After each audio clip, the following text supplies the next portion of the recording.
Hello बच्चों, स्वागत है आप सबका डीजीएस क्लासेस में। हमने स्टेट्स ऑफ मैटर समाप्त कर लिया संघर्ष बैच के अंदर।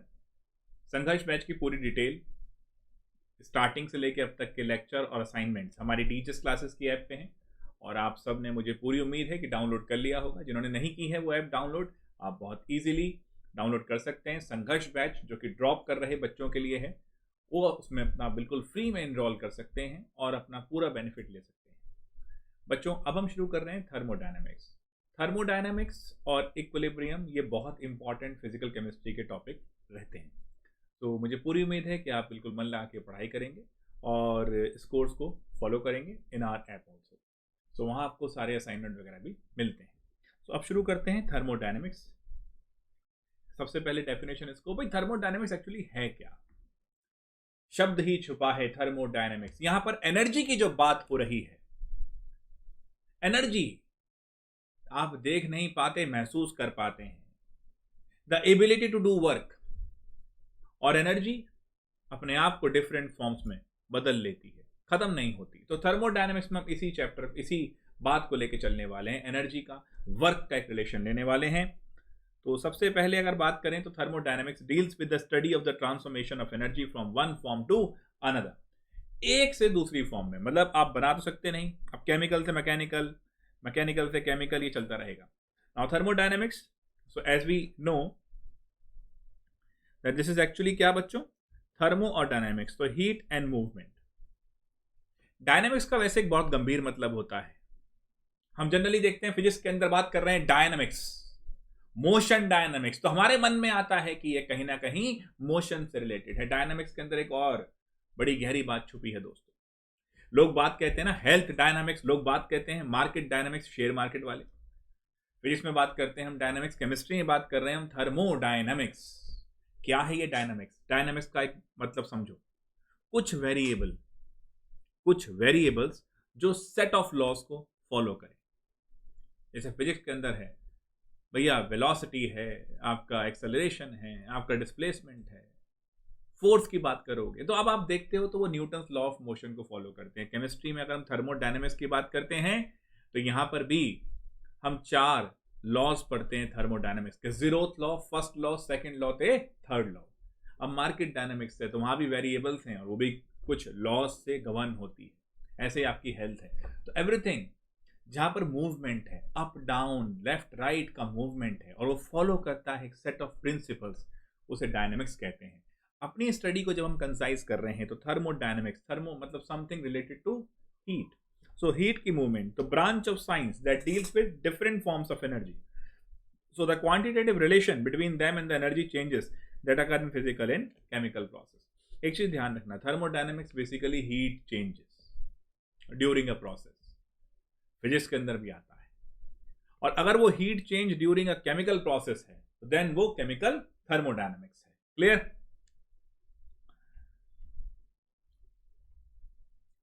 अब भाई देखो, सीधी सी बात सुनना, यहां पर मैंने आपको 4 चीज बताया। फिजिकल केमिस्ट्री में क्या होता है? 3 सवाल गहरे हैं। पहला सवाल, क्या ये रिएक्शन हो सकती है? दूसरा सवाल, एक्सटेंट क्या है, कहां तक हो चुकी है? और थर्ड सवाल, रेट क्या है? भाई आप आईआईटी जेई का एग्जाम देने जा रहे हैं, पहला सवाल, क्या आप आईआईटी जेई पेपर दे सकते हैं? क्या वो बेसिक एबिलिटीज हैं आपके पास? That is what feasibility, that is what thermodynamics. Thermodynamics ये कहता है कि जितना आप लोअर एनर्जी की तरफ जाएंगे उतना आप स्टेबल होते चले जाएंगे, उतना ही रिएक्शन फीजेबल होती जाएगी, समवॉट एक्सोथर्मिक। तो आप कितनी हीट छोड़ सकते हैं, कितनी एनर्जी छोड़ सकते हैं, कितनी कुर्बानी दे सकते हैं, आईआईटी जेई का एग्जाम तभी क्वालिफाई आप कर सकते हैं। ये है फीजिबिलिटी।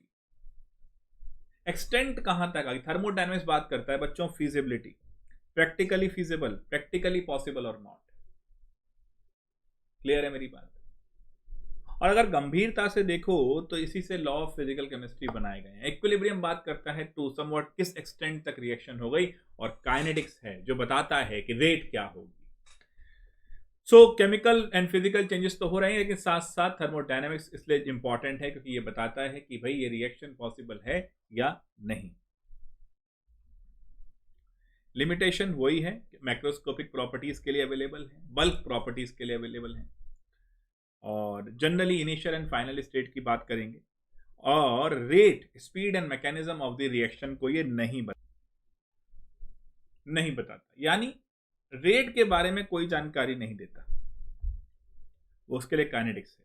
सो अब आपके सामने पहला सवाल, thermodynamics deals with different forms of energy. Yes, it will deals with different forms of energy. Quantitative relationship between different forms of energy. Quantitative का मतलब आता है, means amount की बात हो रही है। Energy changes in physical and chemical reactions and all of these, so practically all of these. Limitation of thermodynamics are applicable for macroscopic property only. Deals with initial and final state, इसी को हम state function भी बोलेंगे भी, not concerned with speed and all of these. Thermodynamics की terms बच्चों ये बहुत इंपॉर्टेंट है, एक अपनी वोकैबुलरी है थर्मोडायनेमिक्स की, इसको स्टडी करना। देखो बच्चों, इंजीनियरिंग में भी जाओगे, थर्मोडायनेमिक्स एक बहुत इंपॉर्टेंट कॉन्सेप्ट रहेगा। इफेक्टिवली ये बात करता है एनर्जी कहां से मिलेगी और कहां तक जाएगी, सोर्स एंड सिंक। अभी ये इन्फॉर्मेशन मैं आपको दे रहा हूं तो मैं एक तरह से आपकी सोर्स हुआ, और आप इसको यूज करेंगे, आप अपने अंदर समा रहे हैं इसको, तो आप सिंक हो गए। सोचने का नजरिया थर्मोडायनेमिक्स का, इस दुनिया में अभी तक ऐसी कोई मशीन नहीं बना पाए हम जो बिना किसी ऊर्जा के चल पाए। सारी झगड़ा ही ऊर्जा का है, सारा झगड़ा ही, ऊर्जा मीन्स एनर्जी, सारा झगड़ा ही इसी का है। जिसके पास एनर्जी के सोर्सेस अच्छे, वो सबसे ज्यादा रिच एंड रिसोर्सफुल कंट्री, आप ये देख सकते हैं। तो अगर हम ध्यान से समझें बच्चों, तो कुछ टर्म्स को बड़े ध्यान से सुनो, उनके बारे में बात करते हैं। सिस्टम्स, सराउंडिंग, सिस्टम क्या होता है? अगर इसको बड़े ध्यान से देखें तो this is what, part of the universe under observation. इस दुनिया में हर चीज पे आप ध्यान नहीं दे सकते ना। अगर चाहते हो कि IITian बनो तो बेटा एक बात तय है, अपने को बहुत सीमित करना होगा। सारा फोकस PCM, इस पेपर की टेक्निक, उसका सिटिंग टाइम, इसी पे फोकस करना होगा। दुनिया में अब कुछ भी हो जाए, आपका ध्यान इस पे होना चाहिए। सो इस पूरी दुनिया का वो हिस्सा जिस पे हमारी नजर है। सो सिस्टम किसको बोलेंगे? Part of this universe under observation. Surroundings क्या है बेटा? Except system, everything will be your surrounding. अब एक चीज देखना, एक होती है इमीडिएट सराउंडिंग। इमीडिएट सराउंडिंग, जिस कमरे में हम बैठे हैं वो हमारी इमीडिएट सराउंडिंग है। मैं एक लैपटॉप को देख रहा हूं, मैं एक बुक को पढ़ रहा हूं, वो मेरा सिस्टम है। अब उस लैपटॉप के अलावा जो आसपास रूम में चीजें हैं वो इमीडिएट सराउंडिंग्स हैं। प्रैक्टिकली जो सिस्टम है और जो इमीडिएट सराउंडिंग है, इन्हीं का इंटरेक्शन होता है। बट अगर ब्रॉडर सेंस में बात की जाए तो पूरी दुनिया सराउंडिंग है। तो except system, everything in this universe will be your surrounding. Universe clear हो गया, system plus surrounding.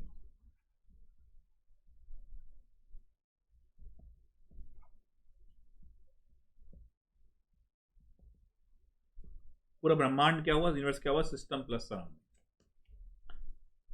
And boundary, देखो बेटा, जब हम बात करते हैं कि ये सिस्टम है मेरा और ये सराउंडिंग्स है, तो उनके बीच में कुछ तो ऐसा होना चाहिए जो उन दोनों को डिवाइड कर रहा है। वो रियल भी हो सकता है, वो इमेजिनरी भी। दो कमरों को क्लासिक आपने डिवाइड करा तो बीच में दीवार भी हो सकती है। लेकिन एक चाय का कप एक रूप में रखा है, तो वो चाय मेरा सिस्टम है, रूम मेरा सराउंडिंग है, इमीडिएट सराउंडिंग है। उनके बीच में तो कोई विजिबल बाउंड्री या रियल बाउंड्री नहीं है, बट इमेजिनरी बाउंड्री है। एक तरह से वो कॉन्टेक्ट सरफेस जो इन दोनों को इस तरह से डिफरेंशिएट कर रहा है कि हम कह पा रहे हैं ये मेरा सिस्टम और ये मेरी सराउंडिंग। ये चीज समझ लो। तो दिस इज माई बाउंड्री। तो अब इसके बारे में थोड़ा सा और क्लैरिटी से समझते हैं। तो सिस्टम क्या हुआ? A small part of the universe chosen for thermodynamic study at a given instant is known as system. The system may definitely changes from one to another. Change is inevitable. तो ये चीज तो है। System ठीक है। Now surrounding, remaining part, जैसे ये जो ब्लॉक है मेरा, ये सिस्टम है और ये सारा सराउंडिंग है। Surrounding is the remaining part of the universe in contact with the system.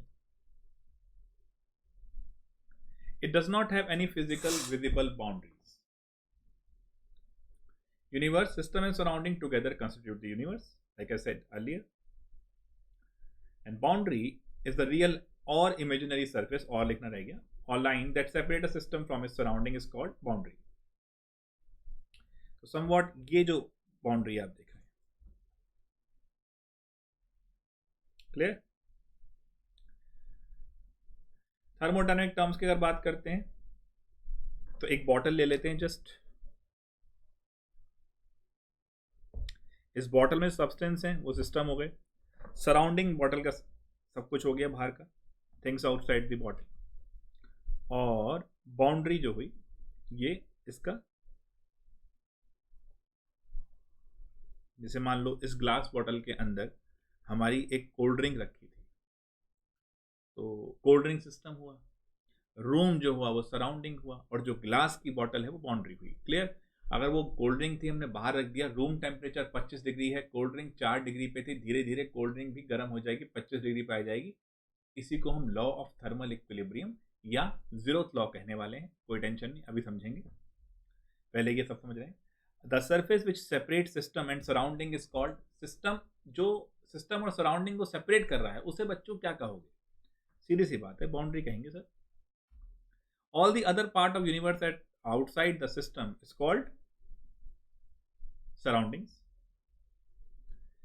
Types of system, अब ये बहुत इंपॉर्टेंट है. 3 तरह के सिस्टम हम जनरली पढ़ेंगे, फिर हम बात करेंगे होमोजेनियस हेट्रोजेनियस सिस्टम की. 3 तरह के सिस्टम क्या है जरा समझिएगा. If we consider a substance in a test tube, और एक टेस्ट ट्यूब में कुछ भी हमारा एक सब्सटेंस, कुछ भी लिक्विड है, कुछ भी है. अब इसके अंदर जो लिक्विड है, अगर वो हम चाहें तो किसी में डाल सकते हैं, क्योंकि टेस्ट ट्यूब का ऊपर ढक्कन तो कुछ नहीं है, पैक तो कुछ नहीं है, तो हम किसी जार में डाल सकते हैं, बीकर में डाल सकते हैं. यानी अगर आप देखो ध्यान से, तो सिस्टम मेरा वो टेस्ट ट्यूब हुआ, उस टेस्ट ट्यूब का और जो सराउंडिंग है उसमें मैटर का एक्सचेंज हो गया. टेस्ट ट्यूब में जो लिक्विड था, अगर वो ठंडा था तो वो गर्म हो सकता है, गर्म था तो ठंडा हो सकता है, in comparison to the room temperature. तो हीट भी एक्सचेंज हो रही है सिस्टम और सराउंडिंग में. ठीक है, तो 2 चीजें होती हैं, मैटर एंड एनर्जी. मैटर क्या हुआ, जो उसके अंदर भरा हुआ था, एनर्जी हीट की फॉर्म में आ गई. तो हमने 3 सिस्टम क्लासिफाई करे हैं. 1 is my open system, 1 is my closed system, and 1 is my isolated system. ना ओपन सिस्टम बच्चों, जहां सिस्टम और सराउंडिंग में मैटर एंड एनर्जी दोनों का एक्सचेंज हो जाए. मैटर एंड एनर्जी, जैसे अगर आप देखें तो मेरे पास ये वाटर बॉटल है, तो इसका ढक्कन अगर खोल दिया, इसके अंदर पानी है, ये प्लास्टिक की बॉटल है. नाउ द इशू इज, अगर इसका ढक्कन खुला हुआ है, ये पानी जो है ये लेट्स से सिस्टम हो गया, मैं सराउंडिंग हूं. सिस्टम और सराउंडिंग में एक्सचेंज हो गया, मैटर एक्सचेंज हो गया, ये बॉटल सिस्टम सराउंडिंग. इसी के अंदर अगर मान लो पानी ठंडा था और रूम गर्म था, तो पानी गर्म हो जाएगा, पानी गर्म था, रूम ठंडा था, तो पानी ठंडा हो जाएगा. तो एनर्जी भी एक्सचेंज हो गई. एक खुली हुई बॉटल, एक ओपन सिस्टम है, इस पे लगा दिया ढक्कन, अच्छे से बंद कर दिया. अब ये क्लोज सिस्टम है. देखो ये कोई थर्मस नहीं है, ये वैसा कोई थर्मस फ्लास्क नहीं है, है ना. तो इसमें हम क्या देख रहे हैं, अगर पानी ठंडा था तो रूम गर्म था, पानी मान लो 10 डिग्री पे था, रूम 25 डिग्री पे था, तो पानी जो था वो धीरे धीरे गर्म हो जाएगा. यानी हीट एक्सचेंज हो रही है, होती है ना, ये तो सबने एक्सपीरियंस किया होगा. और अगर पानी गर्म था, रूम ठंडा था, तो पानी भी ठंडा हो जाएगा. लेकिन मैटर एक्सचेंज नहीं हो रहा ढक्कन लगाने के बाद. तो ढक्कन लगाने के बाद मैटर एक्सचेंज नहीं हो रहा, तो यहां पर ओनली एनर्जी. अब बेटा कुछ ऐसे थर्मस आते हैं ना, जिसमें चाय गर्म रहती है ना, तो उनमें अगर उस पर ढक्कन लगा दिया, चाय डाली, ढक्कन लगा दिया, अब मैटर भी एक्सचेंज नहीं हो रहा क्योंकि ढक्कन लगा हुआ है, और हीट भी एक्सचेंज नहीं हो रही क्योंकि थर्मस फ्लास्क है. ऐसा जिसपे ना एनर्जी हो, सिस्टम और सराउंडिंग में ना एनर्जी ना मैटर, कुछ भी एक्सचेंज ना हो, तो वो आइसोलेटेड सिस्टम है. Now not a single system can be considered as an purely perfectly isolated system.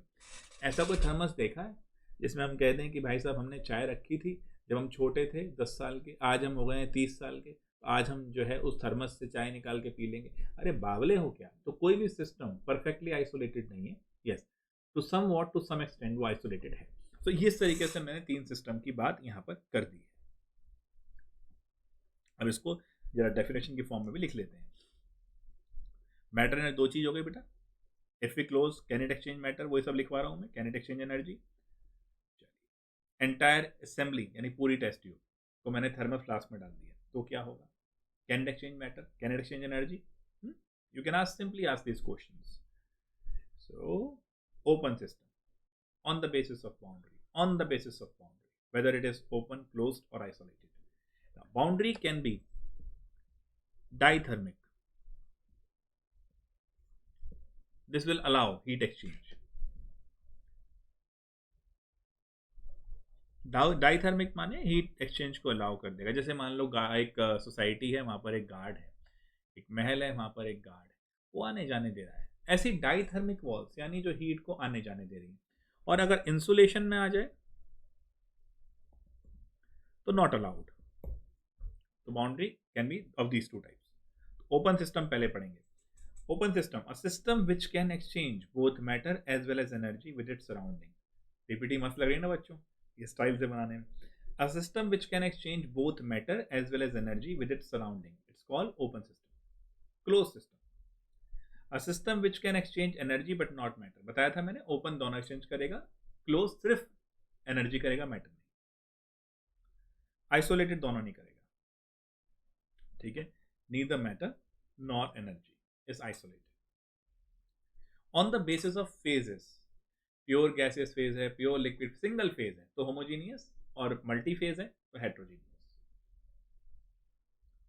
ये गया डिसॉल्व हो गया, एक ही फेज बन गया तो ये होमो. ये गया डिसॉल्व नहीं हुआ तो अब ये डाई हो गया तो हेट्रोजीनियस हो गया. Homo and hetero. So single phase और has completely uniform composition is called homogeneous. A system consisting of more than one phase or phases is throughout is called heterogeneous. Okay, so this is another classification of system. In an open system, energy is exchanged with surrounding, matter is exchanged with surrounding, both. So open है तो both. Open, closed and isolated systems are classified based on phases, boundary, both A and B. So open, closed and isolated are classified on the basis of boundaries. The state of this system. अब बच्चों यहाँ से हम थोड़ा आगे बढ़ रहे हैं और यहाँ से हम बात करेंगे प्रेशर, वॉल्यूम और टेम्परेचर. ये 3 चीज होंगी फॉर अ फिक्स्ड मास, अगर मास फिक्स्ड है तो, जो किसी भी सिस्टम की स्टेट को डिफाइन करेंगे. ये मैंने आपको पहले ही बताया कि these 3 are the state defining identities. तो स्टेट ऑफ द सिस्टम, और इसी के बेसिस पे हम बात करेंगे कि स्टेट फंक्शन है या पाथ फंक्शन. जो भी चीज़ें इनिशियल एंड फाइनल पोजीशन पे डिपेंड करती हैं वो हम उन्हें स्टेट फंक्शन कहते हैं. जो पाथ पे डिपेंड करती है उन्हें पाथ फंक्शन कहते हैं. क्लियर है? लेकिन यहाँ से हम थोड़ा सा सिस्टम को चीज़ों को आगे लेंगे क्योंकि अभी आपने डेली वगैरह नहीं पढ़ा है तो उसको हम बाद में लेंगे. तो हम पहले लेंगे थर्मोडायनेमिक प्रोसेसेस. तो प्रोसेसेस क्या है? देखो बेसिकली हम बात करें तो 4 मेजर और 3 इसमें मैं ऐड ऑन करता हूँ सप्लीमेंट्री. तो बेटा एक हो गए आइसोथर्मल. पहले शॉर्ट में समझा रहा हूँ फिर इसको डिटेल ले रहा हूँ. आइसोथर्मल, आइसो वर्ड का मतलब सेम, यानी temperature remains constant, no change in temperature before and after the reaction. देखो इन बिटवीन तो चेंज होगा, अगर इन बिटवीन भी चेंज नहीं होगा तो बेटा प्रोसेस ही नहीं होगा ना. फिर isobaric, del P is equal to 0, no change in pressure. Isochoric, del V, no change in volume. And adiabatic,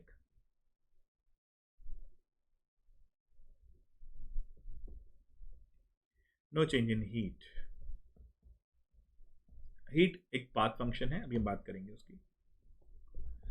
then हमारा रिवर्सिबल प्रोसेस जो फॉरवर्ड गया बैकवर्ड भी आना शुरू हो गया. साइक्लिक जहां था वहीं आ गया. रिवर्सिबल क्या हुआ, आपने रिएक्शन शुरू करी, पहले रिएक्शन फॉरवर्ड गई, प्रोडक्ट बने, फिर प्रोडक्ट ने वापस रिएक्टेंट बनाने शुरू करे, है ना। साइक्लिक क्या हुआ, जितने रिएक्टेंट से शुरू करा मतलब वापस घूम के उसी पोजीशन पे आ गया। देन इरिवर्सिबल जो सिर्फ फॉरवर्ड गया, बैकवर्ड नहीं आया। तो ये हम अभी प्रोसेसेस, टाइप्स ऑफ प्रोसेसेस को पढ़ने वाले हैं। So they are as follows: isothermal, isobaric, isocoric, adiabatic, cyclic और रिवर्सिबल और irreversible। ठीक है। Isothermal. What is isothermal? A process in which the temperature of the system remains constant throughout is called isothermal process. Does temperature increases during the reaction? Yes. Does temperature decrease during the reaction? Yes. During the reaction बढ़ेगा और घटेगा, इसको बच्चों को लेके doubt होता है, ये मैंने बताया प्लीज, ठीक है। But there is no change in the temperature before and after the reaction, that is why isothermal. del T is equal to 0। अब इंटरनल एनर्जी क्या है, इस पर हम बात करेंगे, अभी उसकी टेंशन नहीं। del U से कहते हैं, बट वो 0 होती है। Isobaric, pressure of system remains constant. Does pressure increase during the reaction? Yes. Decrease? Yes. But no change in pressure before and after the reaction. Please try to understand this. All chemical reaction carried out in laboratory are at constant pressure. क्योंकि वहाँ हमने ऐसा तो नहीं कि pressure vary कर रहे हैं, हम तो नहीं कर रहे उसको चीज़ पर चीज़। Isocoric. What is isocoric? The process in which the volume of the system remains constant throughout is isocoric. Increase during the reaction? Yes. है ना? Decrease? Yes. But no change in volume before and after of the reaction. Volume change नहीं है तो work done नहीं होता, हम जानते हैं। P del V, work done physics के अंदर देखा है, नहीं भी देखा तो मैं बताऊंगा, don't worry. Gaseous reaction is close container when none of the walls are movable, वहां पर isochoric. Adiabatic, what is adiabatic? A process in which heat is not allowed to enter or leave the system. Q is 0. System is thermally insulated. Look at this. Dithermic जो allow करता है, insulated जो नहीं करता है. But there is change in the temperature of the system. Heat को allow नहीं कर रहे, but temperature में change है. Temperature में del T is not 0. So del U भी 0 नहीं होगा. Del U क्या है भी मालूम पड़ जाएगा. Don't worry. Reaction carried out in a thermos flask. Boiling of water in thermally insulated container. तो टेम्परेचर तो चेंज कर ही रहे हो ना, बस। साइक्लिक प्रोसेस, मस्त, बिल्कुल बढ़िया बनता हुआ। When a system undergoes a series of process and finally reaches its initial state, then it is known as cyclic process. Hindi में कहावत है, ढाक के 3 बार, घूम फिर के वहीं पहुंच गए, कोई डेवलपमेंट नहीं है। सो वही है, when a system undergoes a series of processes and finally reaches its initial state is called cyclic process. All the changes in state functions are 0. State function नहीं बताना है, जैसे इनिशियल और फाइनल पोजीशन पे डिपेंड करते हैं, तो वो 0 ही होना है, जैसे displacement. Okay, but path function 0 नहीं। ये बड़ा इंटरेस्टिंग टॉपिक रहेगा। Graphical representation of different processes, pressure, volume. Isothermal याद है, बॉयज लॉ में बताया था आइसोथर्मल प्रोसेसेस का, ठीक है, ये ध्यान रखना। यहाँ पर प्रेशर अगर ये ऐसे जाएगा तो प्रेशर कांस्टेंट है, और ऐसे जाएगा तो वॉल्यूम कांस्टेंट है। तो this is isobaric, this is isochoric. Clear? Graph का ध्यान रखना। और इसी का देखा जाए तो adiabatic. Reversible process, cylinder apply pressure. इसका बेसिक बात यह है कि हमने थोड़ा प्रेशर नीचे किया, वापस आ गया, रिलीज प्रेशर। तो मतलब थोड़ा इनफिनिटेसिमली स्मॉल प्रेशर नीचे ऊपर चलता रहा। रिवर्सिबल प्रोसेस, ठीक है। रिलीज प्रेशर, अप्लाई करा नीचे, रिलीज करा ऊपर, ये चल रहा है। Reversible. Difference between driving and opposing force is very small.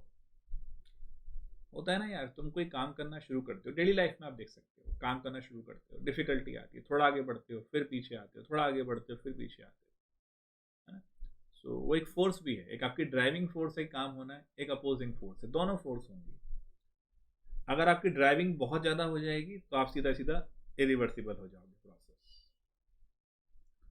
Very large, increasing, the process cannot be reversed. यानी उसको वापस भी लगाएंगे ना अपोजिंग फोर्स को, तब भी प्रोसेस वापस नहीं आने वाला। All natural process. A process in which, अब क्वेश्चन आ गया, a process in which heat is not allowed to enter or leave the system. Pretty easy, adiabatic. A process in which pressure is constant, बताओ बच्चों, isobaric. So these are the things and problems जो हमने अपनी आज introduction class of thermodynamics में देखी। I hope जो बताया है वो क्लियर होगा, सारा थर्मोडायनेमिक्स का इंट्रोडक्शन। देखो बच्चों, लगन से पढ़ो, ऐप अभी डाउनलोड नहीं करिए तो अभी भी कर लो यहाँ से, ठीक है। और वीडियो की डिस्क्रिप्शन से वैसे मोस्टली मेरा ऐप का डाउनलोड लिंक होता है, ना हो तो कमेंट बॉक्स में डाल देना, बाई चांस कई बार अपलोड करना रह जाता है तो मैं डाल दूंगा। तो थोड़ी मेहनत करो, थर्मोडायनेमिक्स स्टार्ट हो गया, इसको थोड़ा लगन से करो। और अभी ज़्यादा कोर्स ख़त्म नहीं हुआ है ड्रॉपर बैच का, तो आप आराम से कर सकते हो, क्योंकि भाई stoichiometry, I think stoichiometry, atomic और स्टेट्स ऑफ मैटर ख़त्म करा है हमने, फिजिकल केमिस्ट्री लेके चल रहे हैं, और अब थर्मो शुरू हो गया है, उसके बाद फिर अब इक्विलिब्रियम होगा। तो अब रेगुलर रहो, वीडियो को लाइक करो, शेयर करो, ठीक है भाई। देखो, लाइक शेयर करोगे तो मुझे समझ में आया कि हाँ आप इस तरह कंटेंट को पसंद कर रहे हैं, ठीक है बच्चों। With this note, thank you, फिर मिलते हैं अगली सेशन में। और आपके जो बच्चे 12th में आपके वो दोस्त हैं तो आप उन्हें बता सकते हैं, हमारा ब्रह्मास्त्र कोर्स जो कि शॉर्ट वर्जन में मैंने सारा 12th के लिए बनाया है, उसको आप देख सकते हैं। ऑल द बेस्ट, मिलते हैं बच्चों।